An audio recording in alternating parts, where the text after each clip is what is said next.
তো আজকে আমাদের আলোচনার বিষয় হচ্ছে rocks, origin, types and characteristics. প্রথমে আমরা জেনে নেব রক্স বা শিলা বলতে অ্যাকচুয়ালি কি বোঝায়। A rock is a naturally occurring solid substance that is normally made of minerals. অর্থাৎ রক্স হচ্ছে বিভিন্ন মিনারেলের একটা সমষ্টি বলা যেতে পারে। বিভিন্ন মিনারেল নিয়ে প্রাকৃতিকভাবে তৈরি একটা কঠিন একটা আবরণ বলা যেতে পারে। এটা পৃথিবীর বহিরাবরণ এবং এটা হচ্ছে রক্স। রক্স বিভিন্ন শিলা নিয়ে গঠিত। একটা শিলা নিয়েও বিভিন্ন খনিজ নিয়ে গঠিত বা মিনারেল নিয়ে গঠিত। তো এই রক্স বা শিলা বিভিন্ন খনিজ নিয়েও গঠিত হতে পারে, একটা হতে পারে, একাধিক হতে পারে। বিভিন্ন খনিজ নিয়ে কিন্তু এই শিলাটা গঠিত হয়। তো যাই হোক, শিলা প্রধানত তিন প্রকার। একটা হচ্ছে তোমার ইগনিয়াস, মেটামরফিক, সেডিমেন্টারি। তিন প্রকার শিলা রয়েছে। প্রধান এই তিন প্রকার শিলা নিয়ে বিভিন্ন আলোচনা থাকবে। তো পৃথিবীর বহির্ভাগের যে কঠিন আবরণ সেটাকে আমরা শিলা বলছি। তো কঠিন আবরণ বলতে এখানে যে শুধুমাত্র একদমই শক্তপোক্ত কঠিন আবরণ সেটা কিন্তু নয়।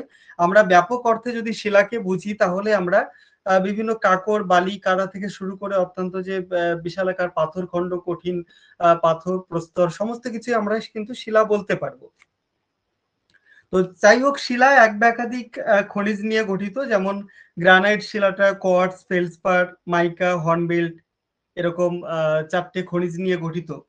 আবার দেখা যাচ্ছে যে চুনা পাথর যেটা শুধুমাত্র ক্যালসাইট খনিজ নিয়ে গঠিত। তো এরকম এক বা একাধিক বিভিন্ন খনিজ নিয়েও গঠিত হতে পারে। গ্রানাইট যেটা বললাম, কোয়ার্টজ, ফেলসপার, মাইকা, হর্নবেল্ট। আবার যদি আমরা ব্যাসল্টের ক্ষেত্রে দেখি, ব্যাসল্ট এটা বিভিন্ন খনিজ নিয়ে গঠিত। যেমন কোয়ার্টজ, ফেলসপার, অলিভিন, পাইরক্সিন, হর্নবেল্ট, প্যালিওক্লেজ, লোহা এরকম অনেক একাধিক খনিজ নিয়ে কিন্তু এই ব্যাসল্ট শিলাটা গঠিত। তো চুনা পাথরের ক্ষেত্রে যদি দেখি, এক্ষেত্রে ক্যালসিয়াম কার্বনেট প্রধান খনিজ। বেলে পাথরের ক্ষেত্রে যদি আমরা দেখি, quartz, magnesium, iron oxide, calcium carbonate, silica এরকম বিভিন্ন খনিজ নিয়ে কিন্তু গঠিত। কাদা পাথরের ক্ষেত্রে যদি আমরা দেখি, শুধুমাত্র কাদা কণা সেটা নিয়েই কিন্তু গঠিত হয় মূলত। তো যাই হোক, এরকম বিভিন্ন খনিজ, এক বা একাধিক খনিজ নিয়ে কিন্তু মূলত একটা শিলা গঠিত হয়। তো প্রথমত এবারে আমরা জেনে নেব যে মিনারেলটা কি। অ্যাকচুয়ালি মিনারেল দিয়েই যদি শিলা গঠিত হয়, মিনারেল বা খনিজ পদার্থ যেটা, সেটা হচ্ছে এক একটা যৌগ বলা যেতে পারে। এক একটা খনিজ পদার্থগুলো এক একটা তোমার মৌলিক পদার্থের এক একটা আলাদা আলাদা যৌগ বলা যেতে পারে, অজৈব মৌলিক পদার্থের যৌগ। তো এইগুলো মিলেই কিন্তু একটা শিলা গঠিত হয়। তো minerals are the building blocks of all rocks. সমস্ত রক্সের ক্ষেত্রে যে ব্লকগুলো সেগুলোই কিন্তু মিনারেল ক্রিয়েট করে থাকে। Rocks can be made up one mineral or many mineral. অর্থাৎ একটা বা একাধিক খনিজ নিয়েই কিন্তু এটা গঠিত হতে পারে। Geologist study the properties of rocks to tell how they may have formed. অর্থাৎ ভূতত্ত্ববিদরা তোমার এই শিলার উৎপত্তি নিয়ে যখন বলেন তখন কিন্তু এই খনিজগুলো নিয়ে তারা আলোচনা করে থাকেন। এখানে আমরা কতগুলো বিষয় আমরা দেখতে পাচ্ছি। দেখো, লিথোস্ফিয়ার বা রক স্পিয়ার। লিথোস্ফিয়ার বলতে শিলামণ্ডল। শিলামণ্ডল যেহেতু শিলা, শিলা মানে হচ্ছে রক্স, তো শিলামণ্ডলটাকে আমরা রক স্পিয়ারও বলতে পারি। তারপরে যেটা দেখতে পাচ্ছ, পেট্রোলজি। পেট্রোলজি কি? What is petrology? বিজ্ঞানের একটা ব্রাঞ্চ বলা যেতে পারে, যেখানে শিলা এবং তার বৈশিষ্ট্য নিয়ে এখানে অধ্যয়ন করা হয়। আচ্ছা, তারপরে যেটা দেখতে পাচ্ছি, মিনারোলজি। মিনারোলজি বলতে যেখানে বিজ্ঞানের এমন একটা ব্রাঞ্চ যেখানে বিভিন্ন মিনারেলস সম্পর্কে আলোচনা করা হয়, সেটাই হচ্ছে মিনারোলজি। এবারে আমরা রক্স এবং মিনারেলের মধ্যে যদি পার্থক্য খুঁজি, প্রধান পার্থক্যটা হচ্ছে রক্স হচ্ছে বিভিন্ন খনিজের সমন্বয়ে গঠিত হয়। একটা বা একাধিক খনিজ নিয়ে কিন্তু রক্স গঠিত। শিলার মধ্যে রাসায়নিক যে গঠন বা কেমিক্যাল যে স্ট্রাকচার বা কম্পোজিশন সেটা সুনির্দিষ্ট থাকে না, কিন্তু বলা যেতে পারে শিলায় একাধিক রাসায়নিক গঠন বিভিন্ন থাকে। বিভিন্ন শিলার রাসায়নিক গঠনটা বিভিন্ন থাকে, কিন্তু খনিজের মধ্যে যে কেমিক্যাল স্ট্রাকচার বা কম্পোজিশনটা সেটা কিন্তু একটা নির্দিষ্ট থাকে, সুনির্দিষ্ট রাসায়নিক গঠন থাকে। তাহলে বিষয়গুলো আমরা জেনে নিলাম। এবারে আমরা পরবর্তীতে যেটা জানবো, মিনারেলস। আমরা এখানে কোয়ার্টজ, ফেলসপার, মাইকা বিভিন্ন ধরনের মিনারেলস রয়েছে। তো মিনারেলস গুলোর মধ্যে কয়েকটা সাধারণ মিনারেলস সম্পর্কে আমরা একটু জেনে নেওয়ার চেষ্টা করব। তো প্রথমত আমরা একটু প্রথমে যেটা জানবো, প্রথমে যে মিনারেল সম্পর্কে জানবো সেটা হচ্ছে তোমার কোয়ার্টজ।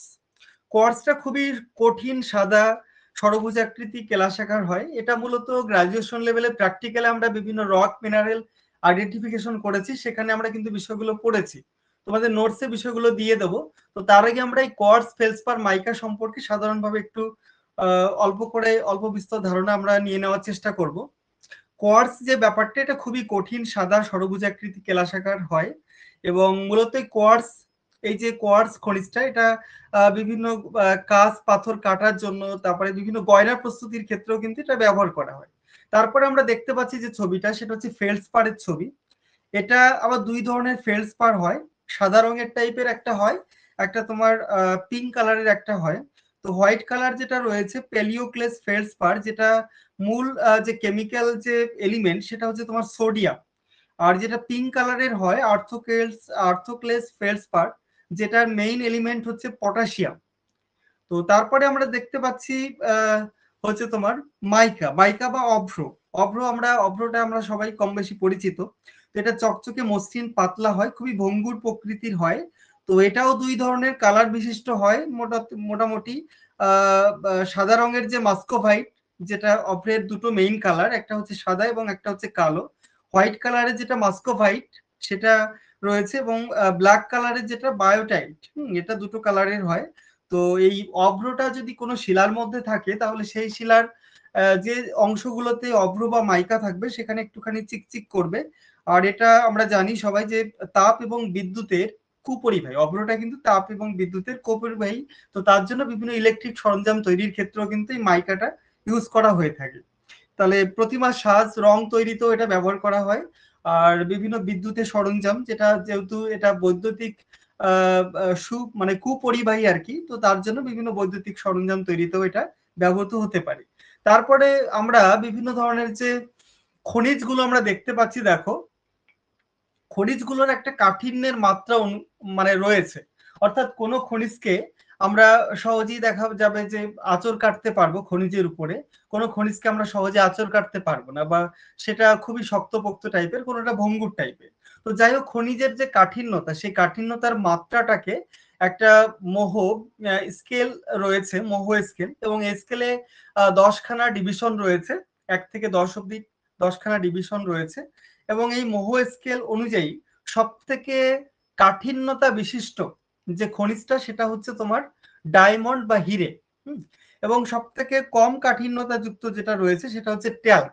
ঠিক আছে, কাঠিন্যতা মাত্রা 1, তারপরে 2, তারপরে 3, এরকম আস্তে আস্তে 10, অর্থাৎ যেটা হিরে, এটার কাঠিন্যতা সব থেকে বেশি। তো এখানে আমরা মোহ স্কেল অনুযায়ী বিভিন্ন যে খনিজগুলো রয়েছে প্রত্যেকের কাঠিন্য মাত্রা অনুযায়ী তাদের অবস্থানগুলো আমরা দেখতে পাচ্ছি। ট্যাল্ক, জিপসাম, ক্যালসাইট, ফ্লুরাইট, অ্যাপেটাইট, এরকম বিভিন্ন গুলো রয়েছে। তো এবারে আমরা পরবর্তীতে যেটা আলোচনা করব, প্রধান 3 প্রকার রক্স নিয়ে আমরা আলোচনা করব। ইগনিয়াস রক্স, মেটামরফিক রক্স এবং সেডিমেন্টারি রক্স। প্রধান 3 প্রকার রক্স রয়েছে। প্রথমে আমরা আলোচনায় চলে যাব ইগনিয়াস রক্স, অর্থাৎ আগ্নেয় শিলা। আগ্নেয় শিলা সম্পর্কে প্রথম আমরা আলোচনা করব। আগ্নেয় শিলাটা ল্যাটিন ওয়ার্ড ইগনিস থেকে এসেছে। ইগনিস যার অর্থ হচ্ছে, ইগনিস কথার অর্থ থেকে এটা এসেছে, যার অর্থ হচ্ছে তোমার fire, which means fire, fire অর্থাৎ আগুন। তো উত্তপ্ত আগ্নেয় পদার্থ ম্যাগমা এবং ভূপৃষ্ঠে বাইরে বেরিয়ে এসে লাভা রূপে সঞ্চিত হয়ে এই শিলাটা সৃষ্টি হয় বলে এটাকে আমরা আগ্নেয় শিলা বলে থাকি।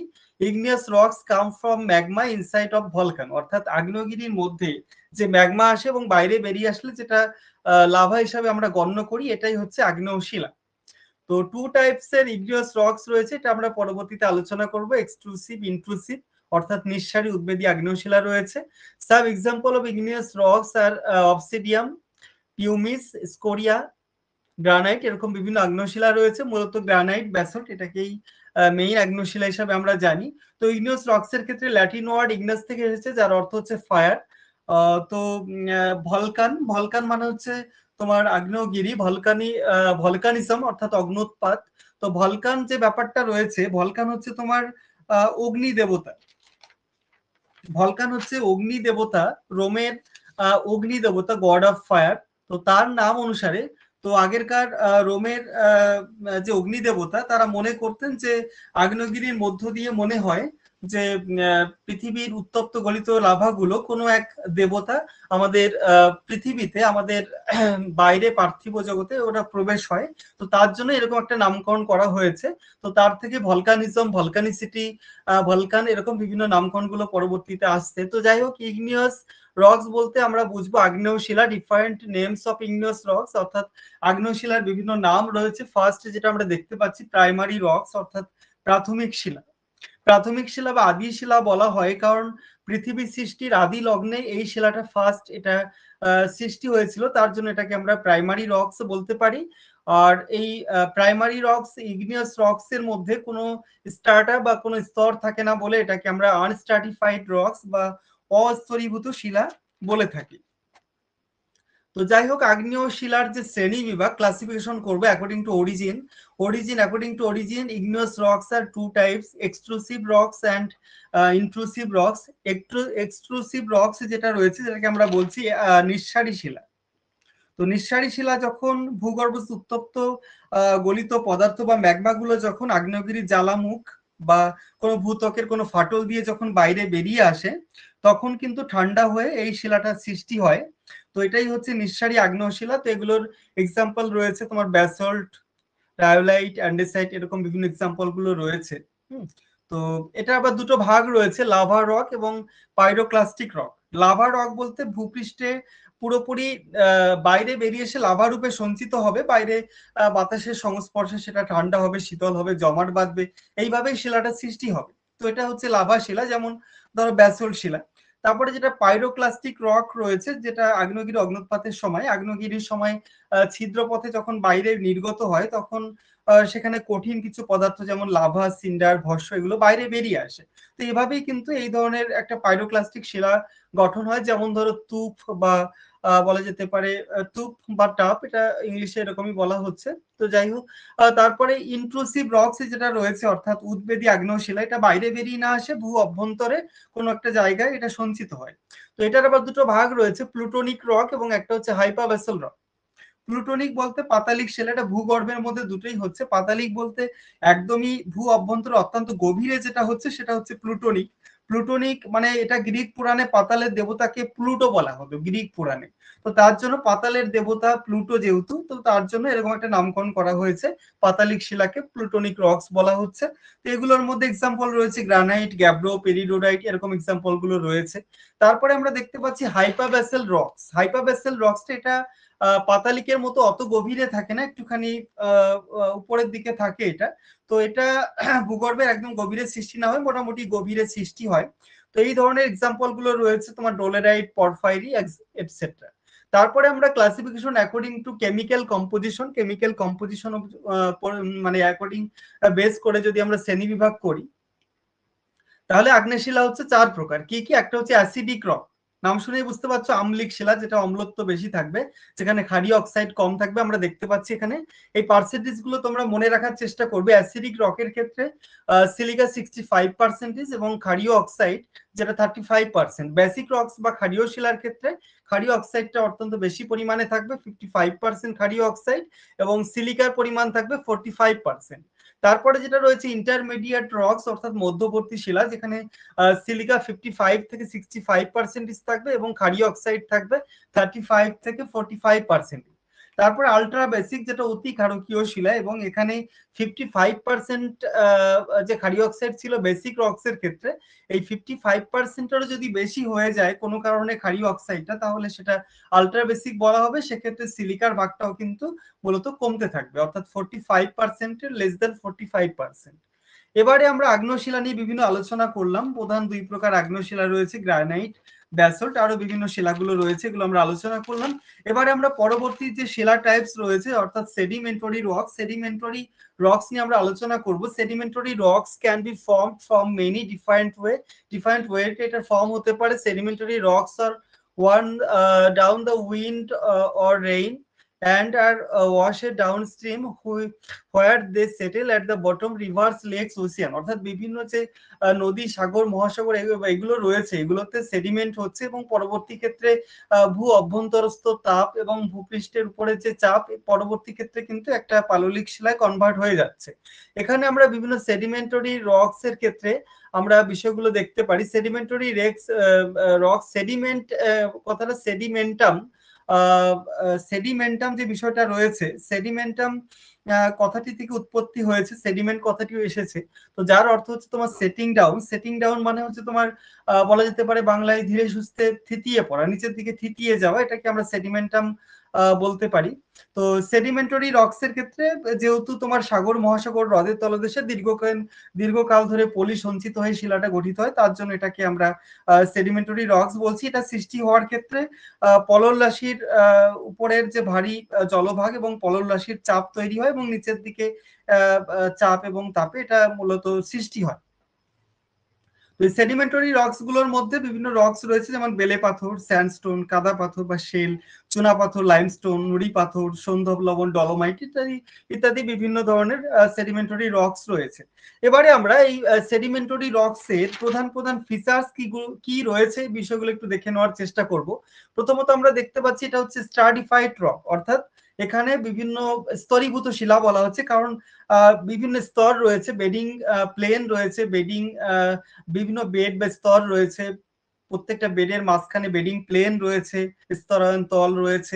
উপরের বেডিংটাকে আপার বেডিং সারফেস এবং নিচের বেডিংটাকে সাধারণত বেডটাকে সাধারণত সোল বলা হয়। এবং শিলাস্তর মোটামুটি থিকনেসটা, এই যে তোমার এই যে বেডিং প্লেনের যে শিলাস্তরটা থাকে সেখানে তার থিকনেস যদি 1 সেমি বেশি হয় তাহলে সেটাকে আমরা লেয়ার্স অর স্ট্রাটা বলে থাকি। এই রকস গুলোর যে থিকনেসটা যদি মোটামুটি 1 সেন্টিমিটারের বেশি হয় তাহলে লেয়ার্স অর স্ট্রাটা বলে থাকি, এবং যদি 1 সেন্টিমিটারের কম হয়, সেটাকে খুবই পাতলা হয়, তাহলে সেটাকে আমরা লেমিনি বলে থাকি, লেমিনি বা লেমিনা বলে থাকি। তো যাই হোক, এটা একটু জেনে রাখার চেষ্টা করবে। তারপরে আমরা দেখতে পাচ্ছি বেডিং প্লেন, অর্থাৎ যেহেতু স্তর থাকে, স্তরায়ন তল থাকে, তার জন্য বিভিন্ন বেডিং প্লেন, এটাকে বেডিং প্লেনটাকে বাংলাতে স্তরায়ন তল বলা হয়, অর্থাৎ দুটো স্তরের মাঝের যে তলটা সেটাকে আমরা বলছি বেডিং প্লেন। তারপরে মাড ক্রাক যেটা রয়েছে, অর্থাৎ কাদার ফাটল, অর্থাৎ যেহেতু বিভিন্ন কাদার অবক্ষেপ গুলো থাকে তার জন্য কাদার ফাটল থাকবে, এটা স্বাভাবিক।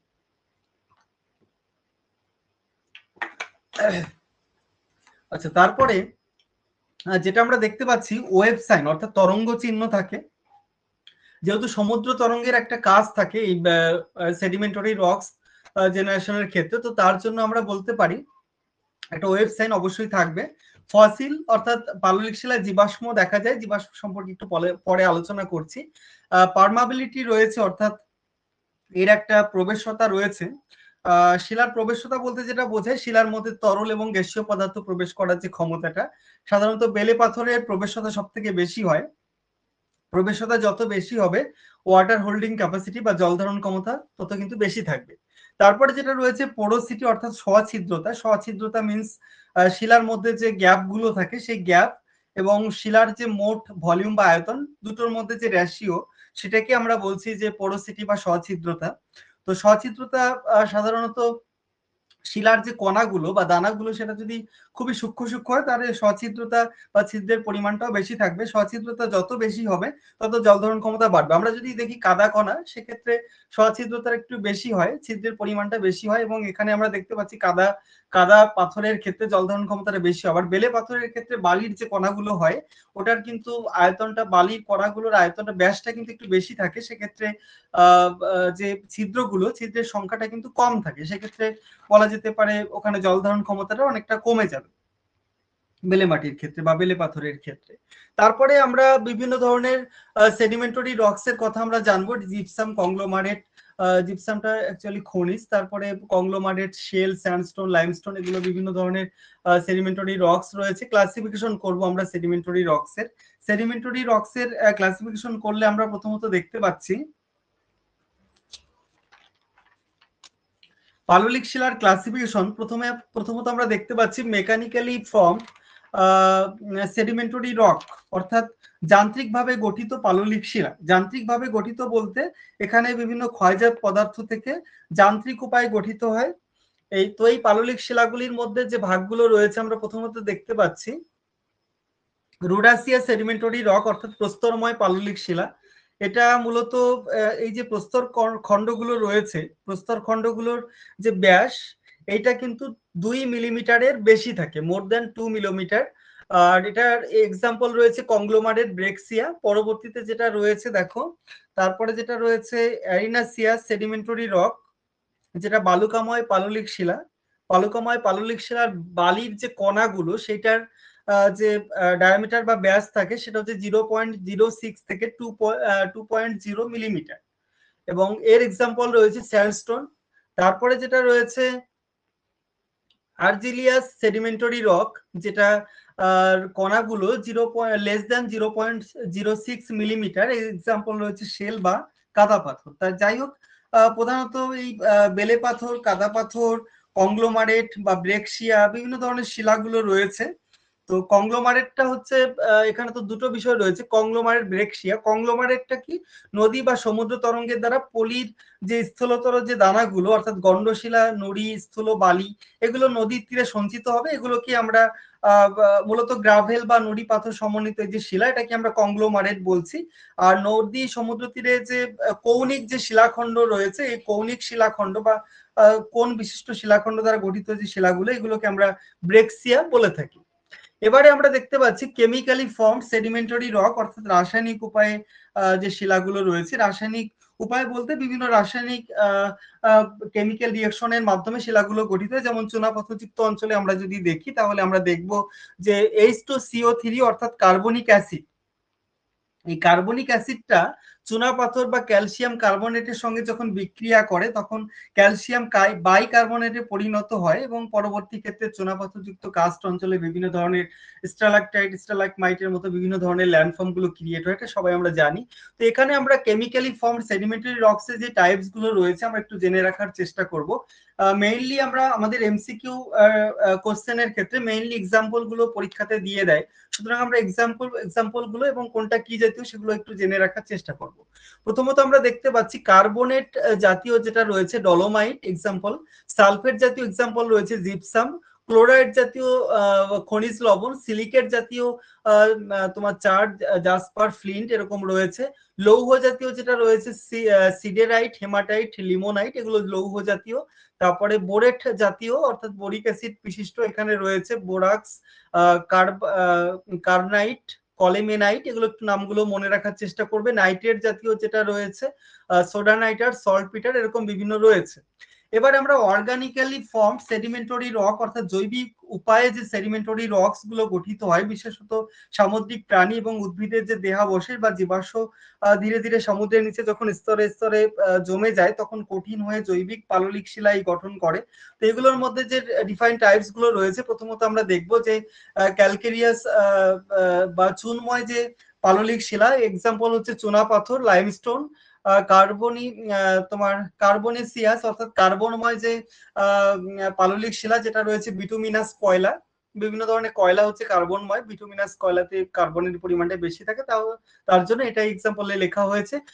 সিলিসিয়াস বা বালিময় যেটা রয়েছে ডায়াটম মাটি, ফেরাস বা লৌহময় যেটা রয়েছে লৌহ প্রস্তর। তো বিভিন্ন ধরনের জৈবিক উপায় সৃষ্ট পাললিক শিলাগুলো আমরা দেখে নিলাম। এবারে based on origin the sediment অর্থাৎ পলল বা অবক্ষেপের যে উৎপত্তি অনুসারে যদি আমরা ভাগ করি তাহলে আমরা দুটো ভাগে ভাগ করতে পারি। একটা হচ্ছে তোমার ক্লাস্টিক রকস অর্থাৎ সংঘাত শিলা। এটা গ্রিক ওয়ার্ড ক্লাস্টোস থেকে এসেছে, যার অর্থ হচ্ছে ভগ্ন অর্থাৎ ভাঙা ভাঙা। তো তার জন্য এরকম নামকরণ করা হয়েছে। সংঘাত শিলার ক্ষেত্রে যেহেতু যান্ত্রিক ভাবে চূর্ণ বিচ্ছিন্ন হয়, যান্ত্রিক মেকানিক্যালি এটা চূর্ণ বিচ্ছিন্ন হচ্ছে, তো তার জন্য এরকম একটা নামকরণ দেওয়া হয়েছে এটার। তো এই সংঘাত শিলাটাকে আবার মূলত কতগুলো ভাগে ভাগ করা, একটা জলে সঞ্চিত, একটা স্থলে সঞ্চিত। জলভাগে সঞ্চিত গুলোর মধ্যে রয়েছে একটা হচ্ছে প্রস্তরময়ের ক্ষেত্রে যান্ত্রিক উপায়ে যেগুলো আমরা টাইপস গুলো দেখেছিলাম, প্রস্তরময়ের ক্ষেত্রে যেগুলো আমরা দেখেছিলাম, অর্থাৎ কংগ্লোমারেট, ব্রেক্সিয়া এই টাইপের। বালুকাময়ের ক্ষেত্রে আমরা বেলে পাথরটা দেখেছিলাম। কর্দমময়ের ক্ষেত্রে আমরা শেল বা কাদা পাথরটা দেখেছিলাম। স্থলে সঞ্চিতর ক্ষেত্রে আমরা যেটা রয়েছে লোয়েস সঞ্চয়। লোয়েস সঞ্চয় এটা আমরা লক্ষ্য করতে পারি, বিভিন্ন বালি টালি উড়ে গিয়ে যেটা সঞ্চিত হয় কোন একটা জায়গায়, সঞ্চিত সংঘাত শিলা, এটা হতে পারে লোয়েস সঞ্চয়টা হতে পারে। তারপরে নন ক্লাস্টিক যেটা অসংঘাত শিলা, যেটা মূলত কোনো সংঘাত হয় না, যান্ত্রিকভাবে চূর্ণ বিচ্ছিন্ন হয় না। এটা পক্ষান্তরে প্রাণী বা উদ্ভিদের দেহাবশেষ পচনের ফলে মূলত এটা গঠিত হয়, বা কোনো কেমিক্যাল রিয়াকশন বা রাসায়নিক পদার্থের সহায়তা এটা গঠিত হতে পারে। এটা আবার দুই রকম, যেমন জীব থেকে সৃষ্ট হতে পারে বা রাসায়নিক উপায়ে সৃষ্ট হতে পারে, এগুলো তো আমরা আগেই আলোচনা করে দিয়েছি। তো এবারে আমরা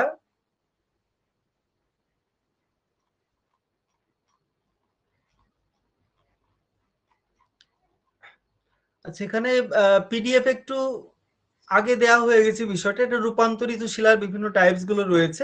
আমরা এতক্ষণ যে বিভিন্ন গ্রানাইট এবং বিভিন্ন যে আগ্নেয় এবং পাললিক শিলাগুলো জানলাম, তো বিভিন্ন আগ্নেয় পাললিক শিলাগুলো রূপান্তরিত হয়ে বিভিন্ন শিলায় পরিণত হয়, এগুলো একটু তোমরা জেনে রাখার চেষ্টা করো।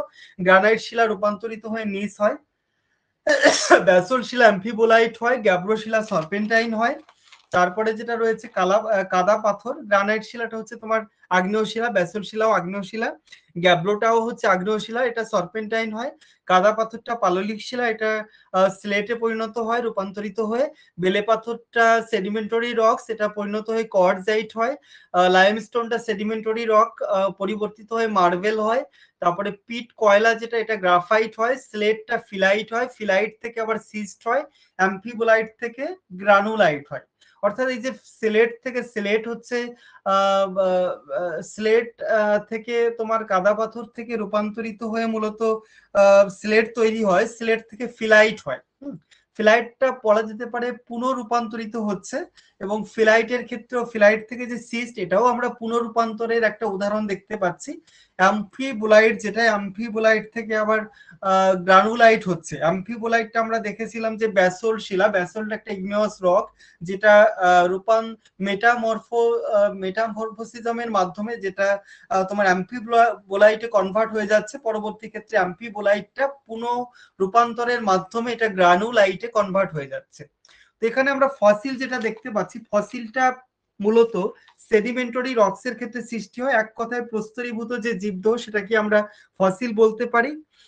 বাংলাতে জীবাশ্ম অর্থাৎ জীবযুক্ত অশ্ম সন্ধি বিচ্ছেদ করলে, অর্থাৎ জীব মানে হচ্ছে বিভিন্ন প্রাণী উদ্ভিদের দেহাবশেষ, এবং এখানে অশ্ম পরবর্তী ক্ষেত্রে, অশ্ম মানে হচ্ছে পাথর, পরবর্তী ক্ষেত্রে পাথরে পরিণত হয়। তো জীবাশ্মের fossil is physical remain of an ancient organism, অর্থাৎ বিভিন্ন প্রাণী, জীবন্ত প্রাণী যখন মারা যায় তখন তাদের দেহাবশেষ থেকে তৈরি হয়। আবার একটা কথা রয়েছে ফসিল, তোমার জীবন্ত জীবাশ্ম বলে একটা কথা রয়েছে, বা লিভিং ফসিল। এটা মূলত প্রাচীনকালে কিছু কিছু প্রাণী উদ্ভিদ গুলো ছিল, প্রাচীনকালে এগুলো দেখা যেত, কিন্তু পরবর্তী ক্ষেত্রে বর্তমান কালে সেই ওগুলো আর দেখা যায় না, কিন্তু পরবর্তী ক্ষেত্রে ওইগুলো এখনো রয়ে গেছে, এখনো কম পরিমাণে রয়ে গেছে। এগুলোই ফসিল ফুয়েল নামে পরিচিত, বা জীবান্ত জীবাশ্ম নামে পরিচিত বিষয়গুলোকে বলা হচ্ছে। তো যাই হোক, এবারে আমরা পরবর্তীতে যেটা আলোচনা করব, মেটামরফিক রক্স অর্থাৎ রূপান্তরিত শিলা। রূপান্তরিত শিলা নিয়ে আমরা এখন আলোচনা করব। তো আমরা দুই ধরনের শিলা আলোচনা করলাম, এবারে আমরা রূপান্তরিত শিলা নিয়ে আলোচনা করব। মেটামরফিক রক্স বা রূপান্তরিত শিলা। তো পৃথিবীতে সবচেয়ে হচ্ছে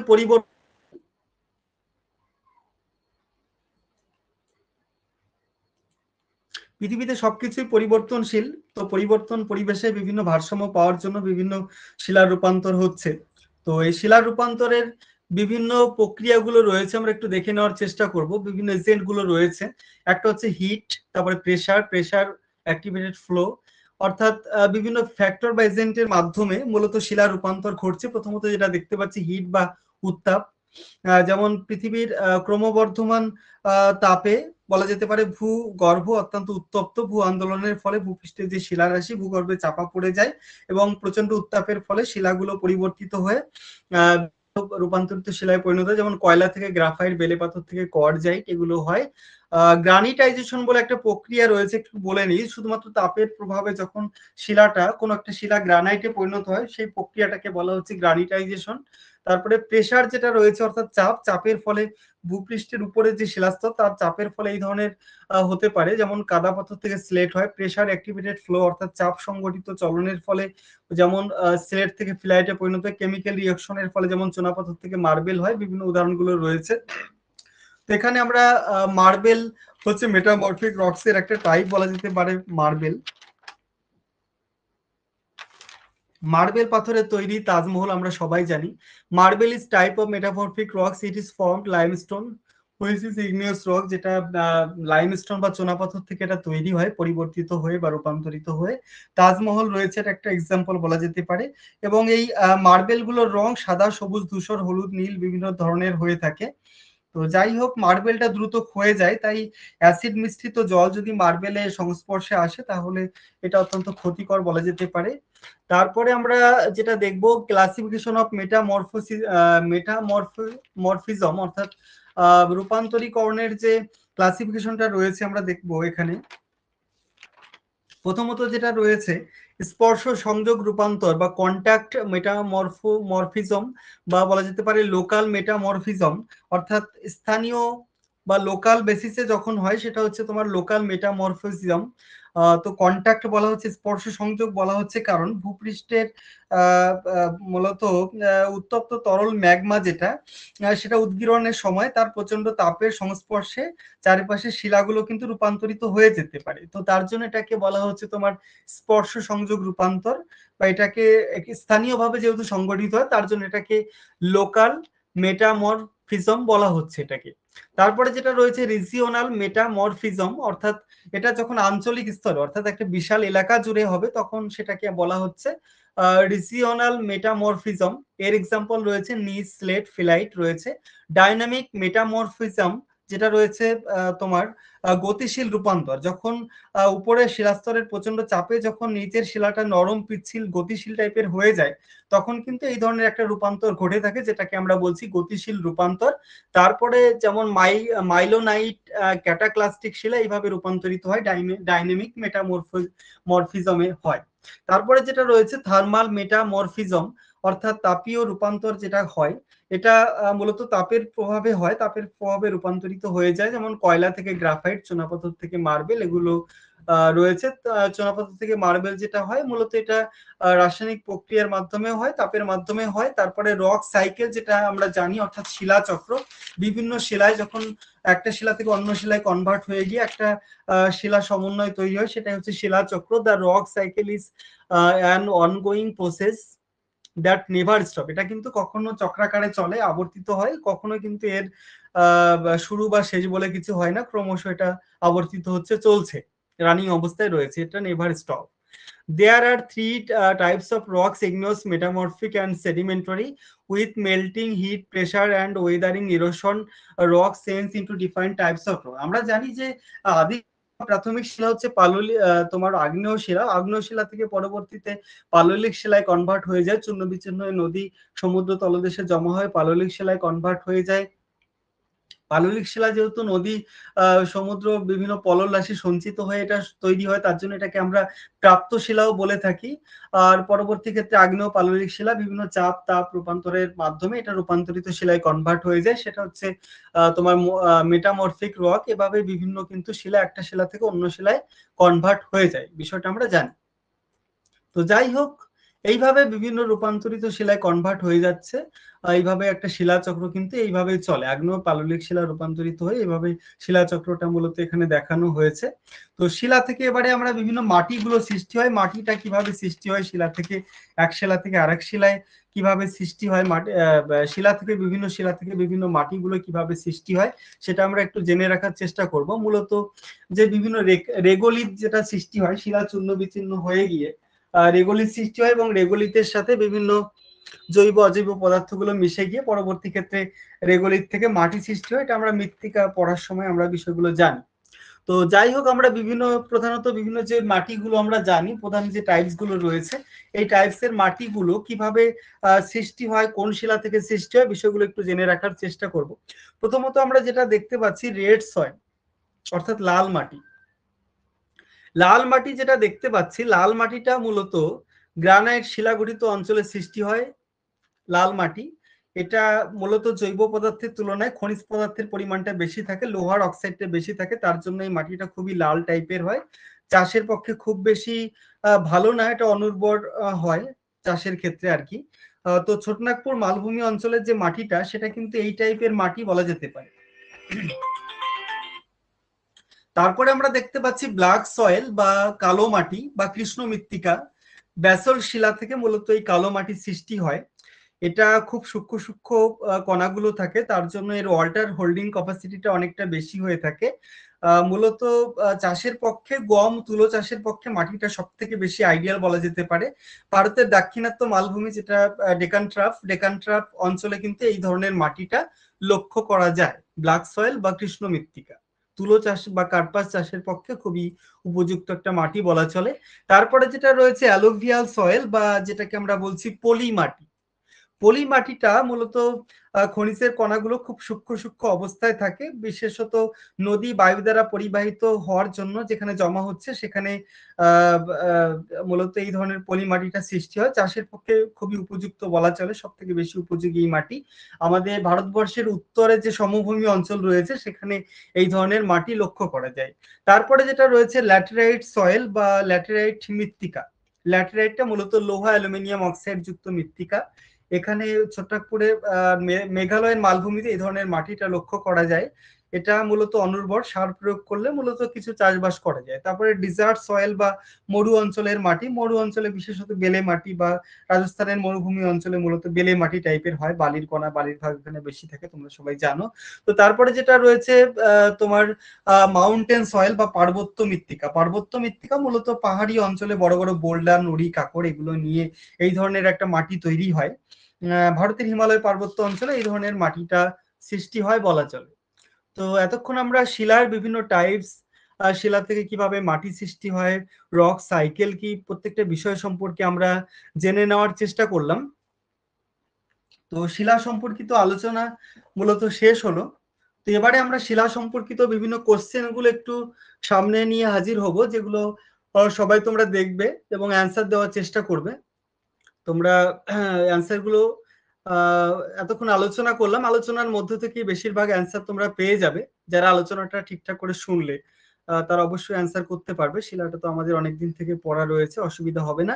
তো তোমরা উত্তর দেওয়ার চেষ্টা করবে, যারা রয়েছে ক্লাসরুমে তারা আনমিউট করে একটু অ্যান্সার দেবে, যখন অ্যান্সারটা পারবে আনমিউট করে অ্যান্সার দেবে।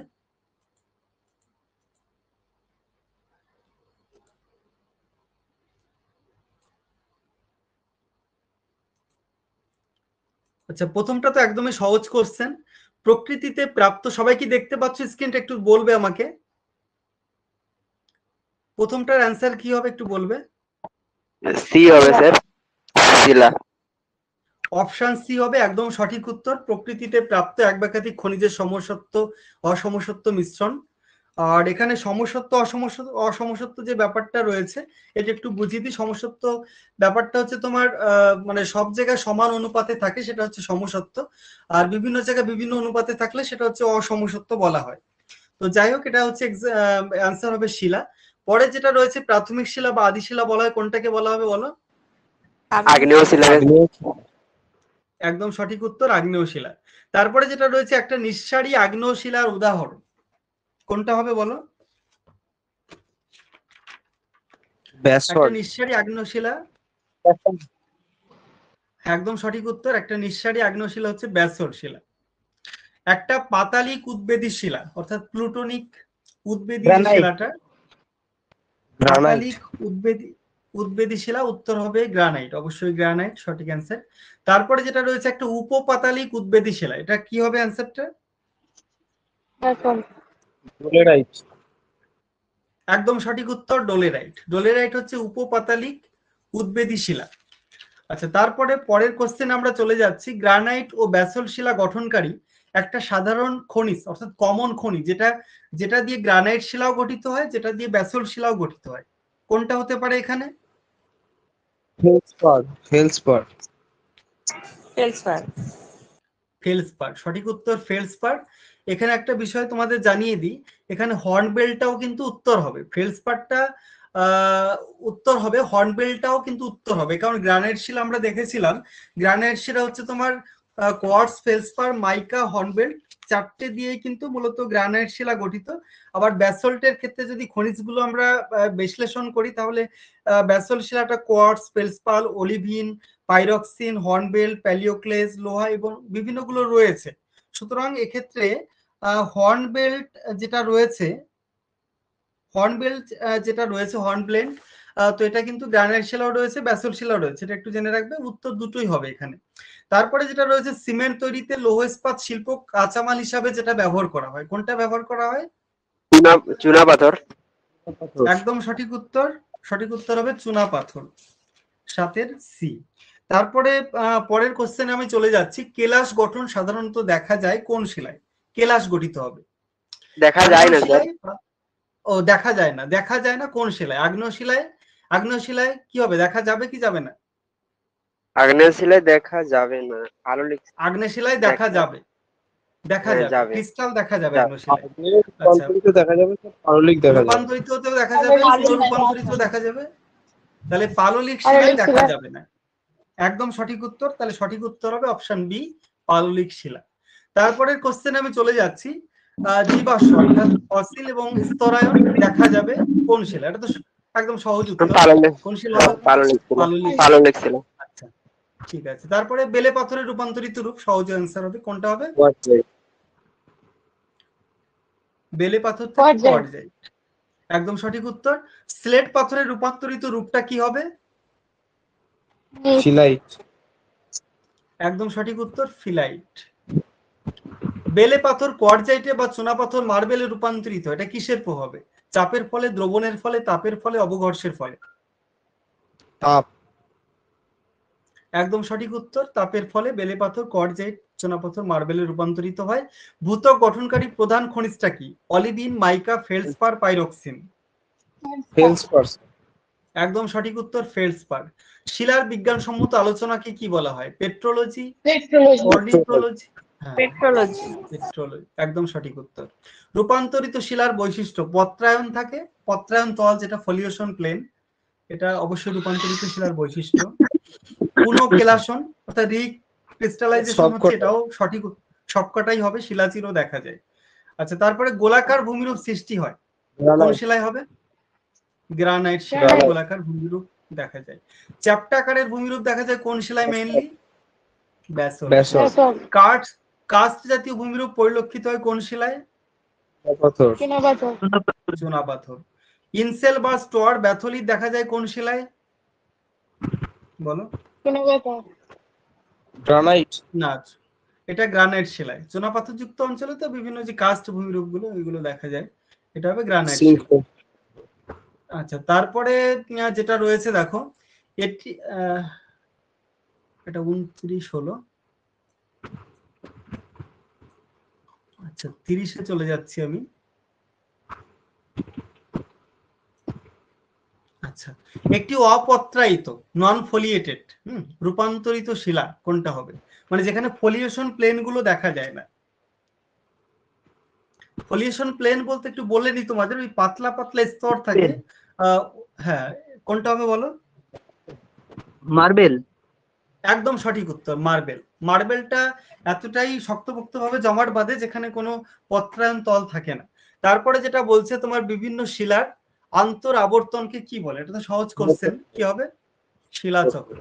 তারপরে আয়তনের বিচারে শিলামণ্ডলের প্রধান শিলা অর্থাৎ কোনটা বেশি, ভূত্বকের কোন শিলাটা বেশি মাত্রায় রয়েছে? আগ্নেয় শিলা। একদম সঠিক উত্তর আগ্নেয় শিলা। মূলত প্রায় 80% কিন্তু আগ্নেয় শিলায় গঠিত। আমাদের 80 বা 85%, কোনো কোনো বই 85% রয়েছে। ভূপৃষ্ঠের 3 প্রকার শিলার মধ্যে 85% শিলাই হচ্ছে আগ্নেয় শিলা। তারপরে যেটা রয়েছে, শিলার কাঠিন্য মাত্রা নির্ণয় করা হয় কোন স্কেল? একদম সঠিক উত্তর মোহ স্কেল। আচ্ছা, পলি থেকে পাললিক শিলায় উৎপত্তির যে সামগ্রিক প্রক্রিয়া সেটাকে কি বলা হয়? ডায়োজেনেসিস। আচ্ছা, ডায়োজেনেসিস সঠিক উত্তর। পলি থেকে পাললিক শিলায় রূপান্তরের প্রক্রিয়াকে ডায়োজেনেসিস বলা হয়। শিলার উৎপত্তির পর্ব বা পরিস্থিতিকে কি বলা হয়? সম্ভেদ, দ্যুতি, ফেসিস, পত্রায়ন।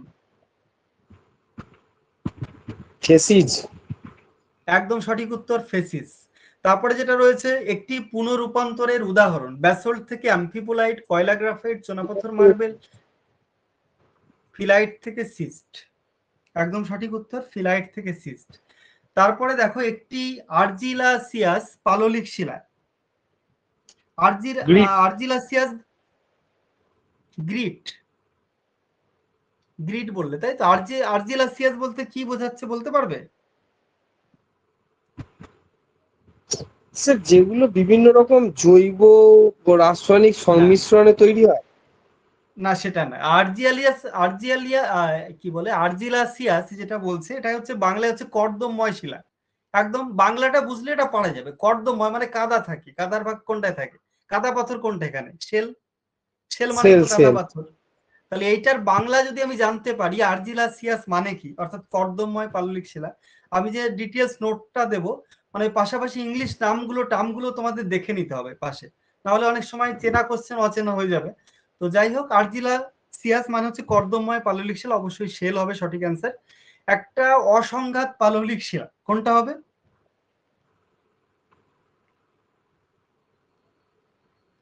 অসংঘাত চুনাপাথর। পাললিক শিলা। একদম সঠিক উত্তর, চুনাপাথর হবে সঠিক উত্তর। একটি কার্বনেট জাতীয় পাললিক শিলা। এই টাইপস গুলো মনে রাখতে হবে। কার্বনেট জাতীয় কি হবে? ডলোমাইট। একদম সঠিক উত্তর, হ্যাঁ, ডলোমাইট। অপশন বি হবে ডলোমাইট। মোহ স্কেল অনুসারে হীরের কাঠিন্য মাত্রা কত? 10। একদম সঠিক উত্তর, 10। তাহলে 40 অব্দি হলো, পরে আমরা 41 নম্বরে চলে যাব।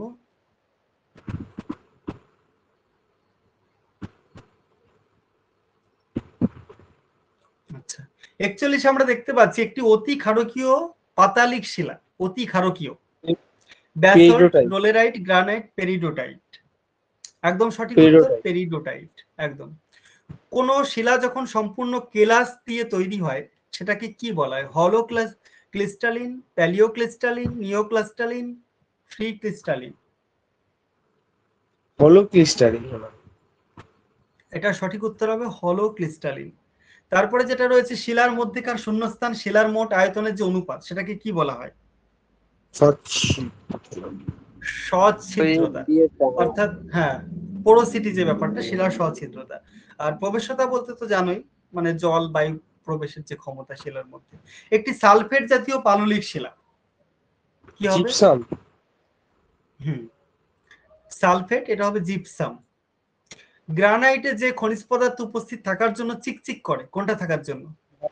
মাইকা। একদম সঠিক উত্তর, মাইকা বা অভ্র। কৃষ্ণমৃত্তিকা বা রেগুর মাটি যে শিলা থেকে মূলত সৃষ্টি হয়, কোন শিলা হবে?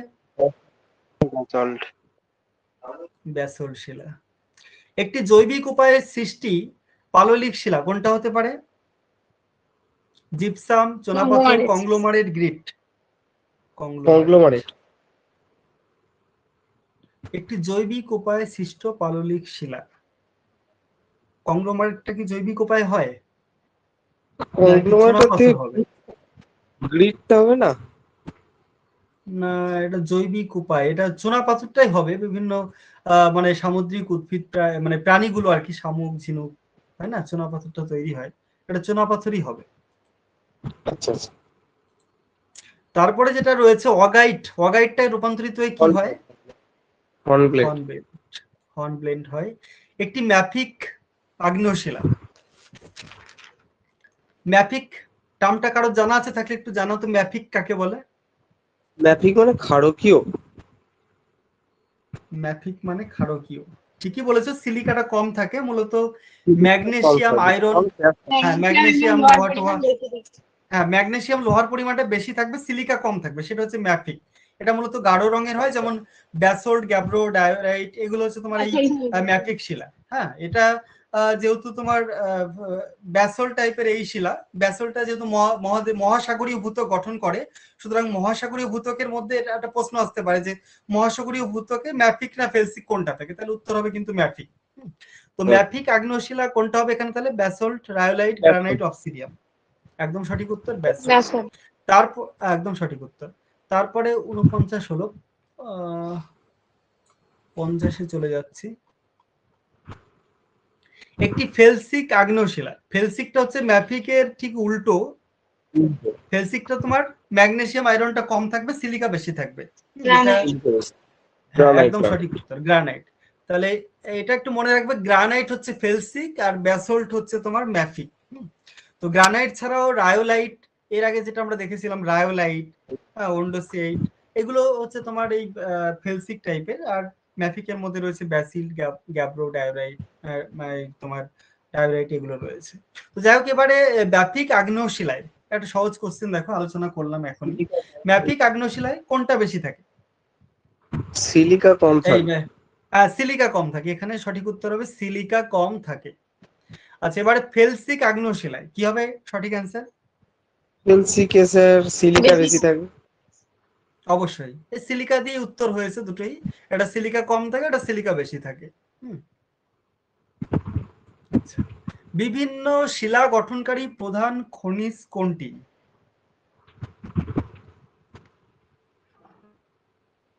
মাইকা, জিপসাম, মানে শিলা গঠনকারী প্রধান খনিজ এখানে কোনটা হতে পারে? সিলিকা হবে, বি। সিলিকা হবে। কোয়ার্টজটা হচ্ছে প্রধান খনিজ আর কি, শিলা গঠনকারী বিভিন্ন খনিজগুলোর মধ্যে প্রধান খনিজ।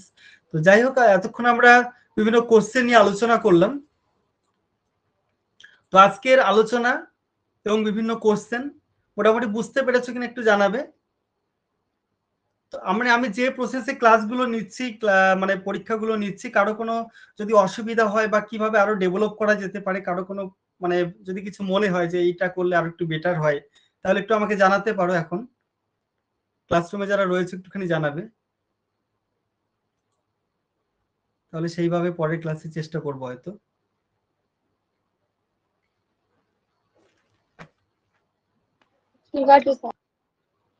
ঠিক আছে, তাহলে এভাবেই তোমরা পড়তে থাকো। আমি অনেকগুলো নোটস তোমাদের পাঠিয়ে দিচ্ছি গ্রুপে।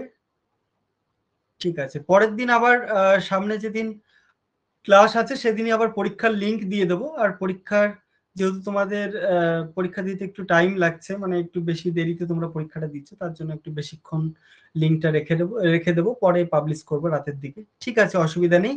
তাহলে আজকে এই পর্যন্তই, পরবর্তীতে ক্লাসে আবার নতুন কোনো টপিক নিয়ে আবার আলোচনা হবে। তাহলে এই পর্যন্ত, সবাইকে শুভরাত্রি জানিয়ে আজকের ক্লাস আমি এখানেই শেষ করছি।